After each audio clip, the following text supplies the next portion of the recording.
यह कहानी है देवप्रयाग की, जहाँ गंगा और भागीरथी के संगम की तरह एक परिवार ने भी तकदीर में भावनाओं और संघर्षों का संगम देखा। यह कहानी है गुरवी की, जिसने अपने पिता और माँ दोनों को खोने के बाद समाज की परंपराओं और बाधाओं के खिलाफ एक नई मिसाल कायम की। 53 वर्षीय भालचंद्र ध्यानी कोरोना की दूसरी लहर के शिकार हुए। परिवार का एकमात्र सहारा खोने के बाद उनकी पत्नी सुरुचि और बेटी गुरवी ने हिम्मत नहीं हारी। लेकिन जब सुरुचि भी गंभीर बीमारी की चपेट में आ गई, तब गुरवी के लिए यह एक चुनौती बन गई।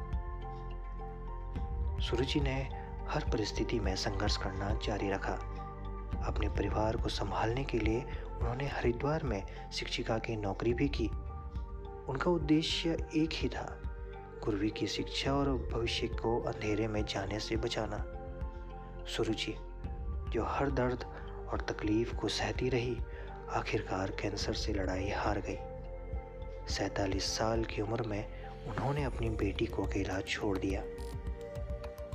यह एक ऐसी बेटी की कहानी है जिसने अपनी माँ के संघर्ष और बलिदान को देखा और अब अकेले अपने सपनों को पूरा करने की राह पर है। गुरवी अपने डायरी से पढ़ते हुए कहती हैं कि माँ कहती थी, संघर्ष में ही जीत छुपी होती है। मैंने उनकी यह बात हमेशा याद रखी है। आज वे मेरे साथ नहीं हैं, लेकिन उनके सपने और उनकी प्रेरणा हमेशा मेरे साथ रहेंगी। देवप्रयाग के घाट पर जब गुरवी ने अपनी माँ की चिता को मुखाग्नि दी, तो समाज में एक नई बहस ने जन्म लिया। क्या परंपराएं मानवता और कर्तव्य से ऊपर हो सकती हैं?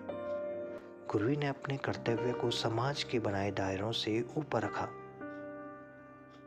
गुरवी ने अपनी माँ के सपनों को अपनी प्रेरणा बना लिया है। वह PhD करना चाहती है और अपने परिवार के खोए हुए स्वाभिमान को वापस लाना चाहती है। उनकी उम्मीदें अब सरकार और समाज से हैं, जो उनके सपनों को सच करने में मदद कर सकते हैं।